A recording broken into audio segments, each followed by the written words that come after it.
Hello, Movie Mystery here. Today I'm going to tell you guys an horror story that will make you pee on your pant.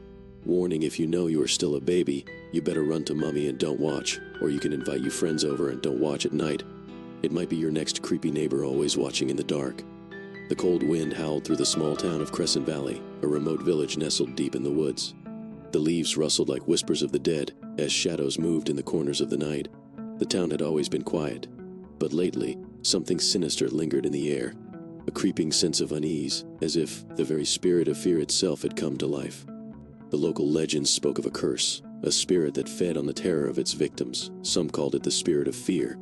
For years, the stories were dismissed as folklore, until strange events began to plague the town. Sophie Larson, a 28-year-old journalist, had returned to Crescent Valley to investigate these occurrences. As she drove down the desolate road leading to the town, her headlights flickered. Her fingers tightened on the steering wheel as an unsettling chill crept up her spine. It felt like she was being watched, though there wasn't a soul in sight. She brushed it off as paranoia, but deep down she knew something was wrong. Her destination was the old Larson family home, where she had grown up before leaving for the city. It stood on the outskirts of Crescent Valley, overlooking a dense forest. As she approached, the house loomed in the darkness like a forgotten relic. Its windows were shattered, and the paint had long since peeled away, leaving the structure to rot. Sophie parked and stepped out, the night swallowing her whole. As she approached the front door, the wind seemed to die down. The silence was suffocating, and every step she took felt heavier than the last. Suddenly, a low growl echoed from the trees. Sophie froze. She spun around, peering into the darkness, but saw nothing. Her breath quickened as her heart pounded in her chest. Then, just as quickly as it started, the sound stopped. She hurried inside, slamming the door behind her. The house was just as she remembered, dusty, cold, and filled with memories she had long tried to forget. As she moved through the rooms, the floor creaked beneath her feet. In the living room, she found the fireplace untouched, and a single photograph hung on the wall. It was her family, her parents and younger brother, smiling in front of the house. They had died in a tragic fire when she was just a child. The memory of that night was foggy, but one thing was clear: Sophie had survived. Some said it was a miracle, others whispered that it was the curse of the spirit of fear. As Sophie stared at the photograph, she noticed something strange. In the background, barely visible, was a dark figure lurking behind the trees. She stepped closer, squinting to see. Her blood ran cold. The figure wasn't a person, it was a shadow, a twisted silhouette with glowing eyes. Suddenly, the lights flickered, and a loud bang echoed from upstairs. Sophie jumped, her heart racing. "Hello?" she called out, her voice trembling. There was no response. Taking a deep breath, she grabbed a flashlight from her bag and made her way up the stairs. Each step creaked loudly, as if warning her to turn back. When she reached the top, the air felt colder. She shined the light down the long hallway, stopping at the door to her parents' old bedroom. The door was slightly ajar.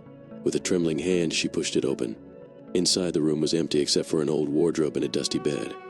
But the window was open, and the curtains billowed in the breeze. Sophie frowned. She was sure she had closed all the windows earlier.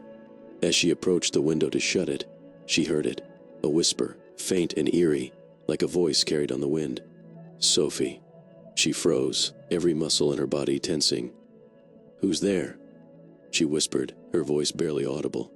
The whisper came again, louder this time. "Sophie, you can't escape." Sophie's breath hitched, and she stumbled back, her flashlight slipping from her grasp and clattering to the floor. The room plunged into darkness. Panic surged through her as she fumbled for the light, but before she could find it, the door slammed shut behind her. She screamed. The next morning, Sophie woke up on the floor of her parents' bedroom, the memories of the night before flooding back like a nightmare. Her body ached, and her head throbbed. The door was still closed, but when she pushed it, it creaked open as if nothing had happened. Had it all been a dream? She didn't know anymore. All she knew was that she couldn't leave yet. There was something unfinished here, something that had drawn her back. She spent the day exploring the house, trying to make sense of what had happened. But the more she searched, the more unsettling things became. Objects would move on their own, and strange noises filled the air. At times, she could feel a presence behind her, watching, waiting. That evening, Sophie sat in the kitchen staring at the wall, trying to piece it all together.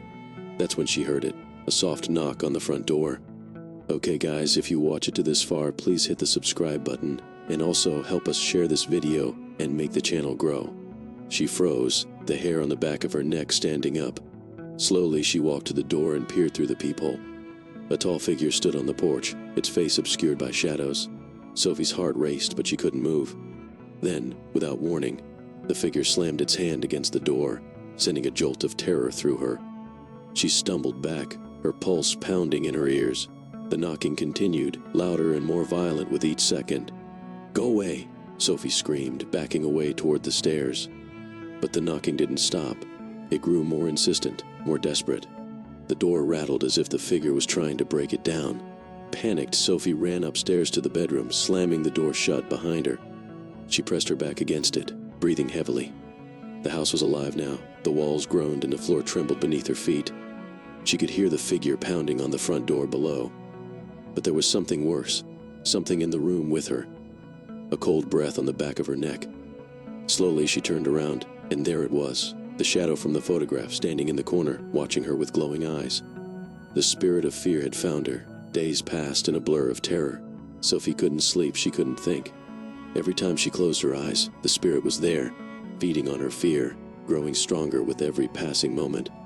She tried to leave Crescent Valley, but every time she approached the edge of town, a thick fog rolled in, obscuring the road and forcing her to turn back. The spirit wouldn't let her leave. It was inside her now, twisting her thoughts, warping her reality. She saw things that couldn't be real. Her family standing in the hallway, their eyes hollow and their faces twisted in agony. They whispered to her, beckoned her to join them. "Sophie, come with us," she screamed, covering her ears, but the voices wouldn't stop. The house groaned, the walls seemed to close in on her. Everywhere she turned, the spirit was there, waiting in the shadows, feeding on her terror. One night, Sophie decided she couldn't take it anymore. She had to end this, whatever this was. She grabbed her father's old shotgun from the attic and loaded it with trembling hands. If the spirit wanted her fear, she would give it something else, something final. She wandered through the house, calling out to the spirit. "Come out, show yourself." But there was no response. Frustrated, Sophie screamed into the darkness. "I'm not afraid of you." The lights flickered, and the air grew colder. From the shadows, the spirit emerged, its form more defined now, a towering figure with twisted limbs and glowing eyes.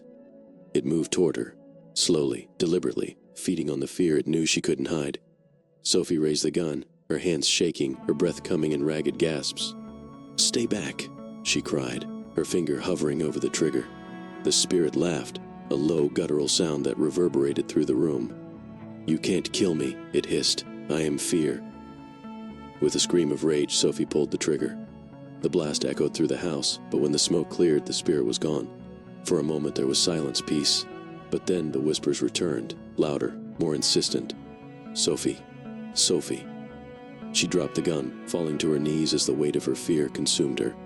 The spirit wasn't gone. It was inside her, and it would never let her go. As the days turned into weeks, Sophie became a shell of her former self. Her once bright eyes were now hollow, her face gaunt and pale. She barely ate, barely slept. The spirit was always there, whispering in the dark, taunting her, feeding on her fear. But Sophie wasn't ready to give up. She spent hours researching the history of Crescent Valley, poring over old books and journals, trying to find a way to banish the spirit. That's when she stumbled upon a passage in an ancient text, an old ritual designed to trap the spirit in a physical object, binding it forever. It was dangerous, but it was her only hope. Comment Part 2 for the first omen, Spirit of Fear.